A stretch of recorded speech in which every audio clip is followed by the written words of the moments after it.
हाँ तो बच्चों, जब आप अपनी मार्कशीट को देखते हैं तो उसमें बहुत सारे नंबर्स आपको दिखते हैं। जब आप सुबह सुबह स्कूल में जाते हैं और जब टीचर आपकी अटेंडेंस लेती है या अटेंडेंस लेते हैं सर आपकी, तो वो रोल नंबर कॉल करते हैं, रोल नंबर 1, रोल नंबर 2, या आपको अगर अपनी आपकी हाइट को मेज़र करना है या कुछ भी, तो आप देखते हैं कि इन सभी चीज़ों में जो है नंबर अपना बहुत इंपॉर्टेंट रोल प्ले कर रहे हैं। अगर नंबर नहीं होते तो हम काउंट नहीं कर पाते, हम एडिशन नहीं कर पाते, सब्ट्रैक्शन, मल्टीप्लिकेशन, डिवीजन कुछ भी नहीं कर पाते। और एडिशन, सब्ट्रैक्शन, मल्टीप्लिकेशन, डिवीजन इन सभी ऑपरेशंस को परफॉर्म करके हम हमें डेली लाइफ की जो प्रॉब्लम है उनको सॉल्व करते हैं। अब आप बोलोगे मैम डेली लाइफ की प्रॉब्लम कैसे आ गई इसमें? तो ये हो गई, सपोज मैंने आपको कहा कि मेरे पास 5 रुपीज़ हैं और मेरी मम्मा ने मुझे 10 रुपीज़ और दे दी, तो बताओ मेरे पास टोटल कितना हो गया? तो ऑब्वियस ही बात है, आप 5 और 10 को क्या करोगे? ऐड करोगे।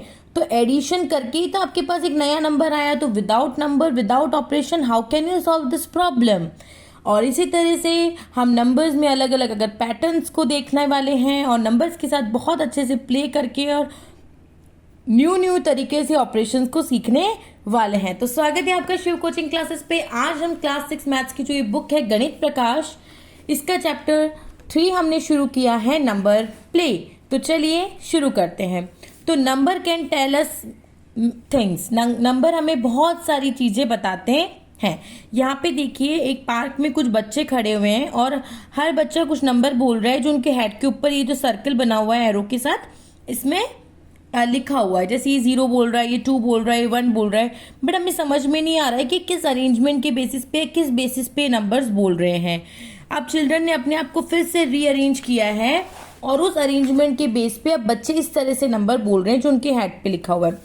तो यहाँ पे हमें बताया गया है कि कोई भी बच्चा 1 बोल रहा है ना, इसका मतलब ये है कि उस बच्चे के पास एक बच्चा उससे लंबा खड़ा हुआ है। जैसे कि ये बच्चा, ये तो 0 बोल रहा है क्योंकि इसके पास जो दोनों खड़े हैं वो कौन है? उसके पास जो दोनों बच्चे खड़े हैं वो हाइट में छोटे हैं। ये बच्ची 2 बोल रही है क्योंकि इसके पास जो 2 पर्सन खड़े हुए हैं ये दोनों इससे लंबे हैं। तो आपके पास जो जितने लंबे इंसान है उस हिसाब से आप बोलोगे। तो आपके पास मैक्सिमम अप टू 2 लंबे इंसान खड़े हो सकते हैं ना, आपके आसपास ही देखना है आपको, ठीक है। If there is only 1 taller child next to them, if both children standing next to them are taller, अगर दोनों ही बच्चे आसपास आपसे बड़े हैं तो आप 2 बोलेंगे। अगर एक बच्चा आपके आसपास, जैसे इनके पास ये एक बच्चा और एक ही बच्चा लंबा है, तो ये क्या बोलेंगे? 1। और जैसे ये 0 क्यों बोल रहे हैं? क्योंकि इनके पास जो ये दोनों ही बच्चे खड़े हैं, ये दोनों की जो हाइट है इनकी हाइट से छोटी है, इसलिए क्या बोल रहे हैं? 0। तो पर्सन 1 कब बोलेगा? अगर उनके आसपास एक इंसान लंबा है। 2 कब बोलेगा? जब उनके आसपास दोनों इंसान उनसे लंबे हैं। और 0 कब बोलेगा? जब उनके आसपास जो दोनों हैं वो उनसे हाइट में छोटे हैं। तो यहाँ पे हमें कुछ क्वेश्चन दिए हुए हैं, वो हमें सिचुएशन बताना है कि पॉसिबल है या फिर नहीं है। Can the children rearrange themselves so that the children standing at the end say 2, कि बच्चे इस तरह से खड़े हो जाएं कि जो सबसे आखिरी में खड़ा है बच्चा वो 2 बोले। अच्छा, आखिरी में जो बच्चा खड़ा है वो 2 कब बोलेगा? जब उसके आसपास 2 लोग जो उससे लंबे हैं। हो सकता है कि भाई इससे यहाँ पे ज़्यादा लंबी यहाँ खड़ी हो जाती, इस बंदे से ज़्यादा ये यहाँ पे लंबी यहाँ खड़ी हो जाती, तो ये ज़्यादा 1 बोल सकती थी, 2 तो नहीं बोल सकते ना, क्योंकि तो लास्ट में खड़ी है, ये लास्ट में खड़ी है, तो इसके पास तो सिर्फ एक ही होगा, तो 2 तो ये बोल ही नहीं सकती है। सो इसका प्रॉपर आंसर जो आप नोटबुक में लिखेंगे वो लिखेंगे no, a child at an end has only 1 neighbour, so they can say only 0 and 1, never 2। So वो 2 तो कभी भी नहीं बोले क्योंकि उनके पास सिर्फ एक ही पड़ोसी होगा। तो एक ही पड़ोसी है तो एक ही जना लंबा हो सकता है ना, उनके पास 2 पड़ोसी कभी होंगे ही नहीं, तो वो 2 कभी भी नहीं बोलेंगी।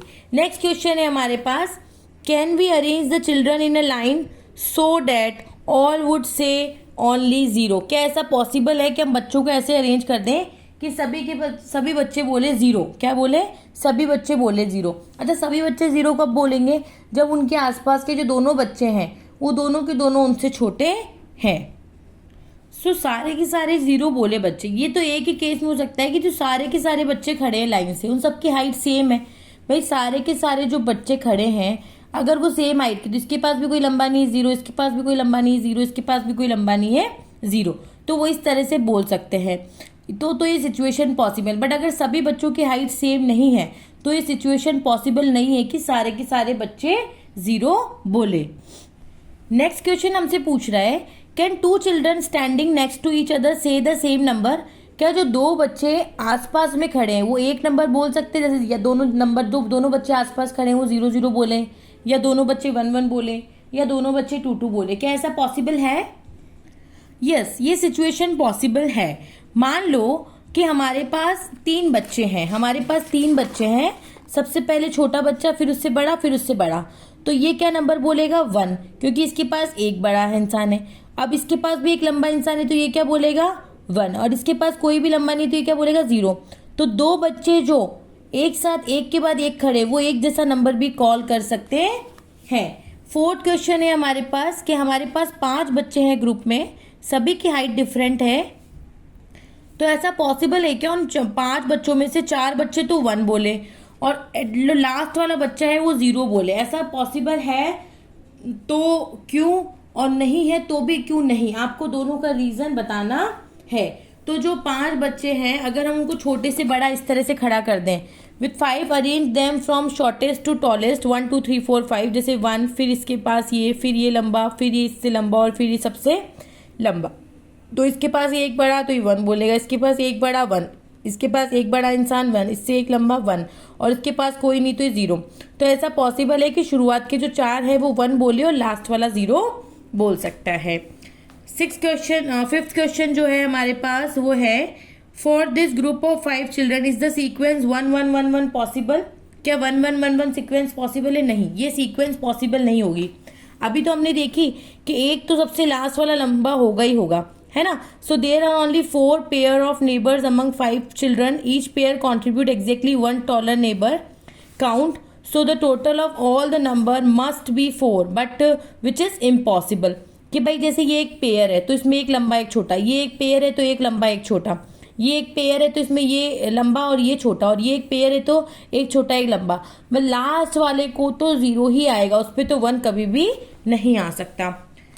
जो 6th क्वेश्चन है वो हमसे पूछा जा रहा है, इज दिस सीक्वेंस 0 1 2 1 0 पॉसिबल? 0 1 2 1 0 का मतलब क्या है?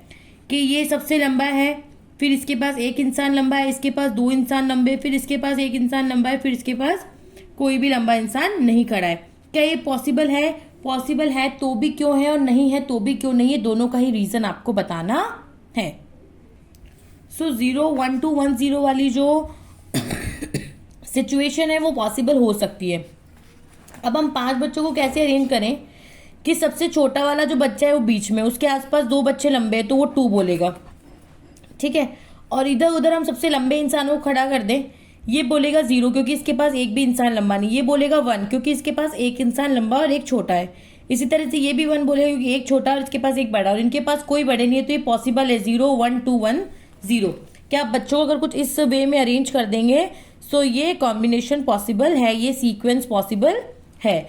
So how would you rearrange the 5 children so that the maximum number of children से 2? क्या आप बच्चों को कैसे अरेंज करें कि ज्यादा से ज्यादा बच्चे जो है वो 2 बोलेंगे? सो ये वाला अरेंजमेंट यहाँ पे पॉसिबल हो सकता है कि आप यहाँ पे बीच में इन दोनों से जो है वो बड़ा बच्चा खड़ा कर दें, यहाँ पे 2 इनसे छोटे, इससे भी छोटा और इससे भी छोटा। तो ये वाला जो बच्चा है ना 2 बोल सकता है, क्यों? क्योंकि इसके आसपास जो दोनों बच्चे हैं वो इससे लंबे हैं। इसी तरह से यहाँ जो बच्चा है वो भी 2 बोल देगा क्योंकि इसके आसपास ये दोनों लंबे हैं। तो मैक्सिमम 5 बच्चों में मैक्सिमम 2 बार आप 2 बोल सकते हैं। So how would you rearrange the 5 children? तो हम 5 चिल्ड्रन को कुछ इस तरह से रीअरेंजमेंट करेंगे कि बच्चे मैक्सिमम बार 2 बोल सकते हैं। और मान लीजिए कि पांचों के पांचों बच्चे जो है वो अलग अलग हाइट के हैं, फिर जो आप अरेंजमेंट कर सकते हैं वो कर सकते हैं 2 4 1 5 3 का, कि जो सबसे छोटा बच्चा है उसको आपने बीच में खड़ा कर दिया, आसपास आपने लंबे बच्चे खड़े कर दिए 4 और 5 हाइट के, तो ये 2 बोल देगा, और इसके आसपास छोटा कर दिया, इसके आसपास छोटा कर दिया, तो ये दोनों आइट साइड वाले 1 बोलेंगे, ये दोनों 0 0 बोलेंगे, और ये बोल सकता है 2। तो इसका जो प्रॉपर आंसर है वो आपको इस तरह से मिल जाएगा, arrange them so that the shortest child is in the middle with taller child on both side. For example, in increasing height 2 4 1 5 3, the middle child says 2 and you can have at most one child say 2 because 2 children saying 2 would each need to be shorter than both their neighbors, which cannot happen for 2 adjacent position. तो hope आपको अच्छे से समझ में आया होगा। आप इन सभी आंसर्स के स्क्रीनशॉट लेकर के अपना वर्क भी कंप्लीट कर सकते हैं। So you can take the screenshot.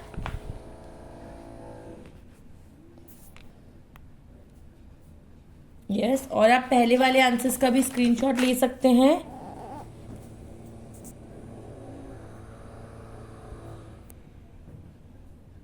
अगर आपको मेरा पढ़ाया हुआ पसंद आया है तो please subscribe my channel and share with your friends and families and don't forget to comment the part 2, क्योंकि पार्ट 2 में अब हम ये वाला पढ़ने वाले हैं कि सुपर सेल्स क्या होते हैं और ये वाली फिगर इट आउट हम लोग कंप्लीट करने वाले हैं। तो बने रहिए मेरे साथ और मैथ्स को इसी तरह से आसान भाषा में पढ़ते रहिए। हर क्लास की मैथ्स को पढ़ने के लिए आज ही सब्सक्राइब करें शिव कोचिंग क्लासेस को।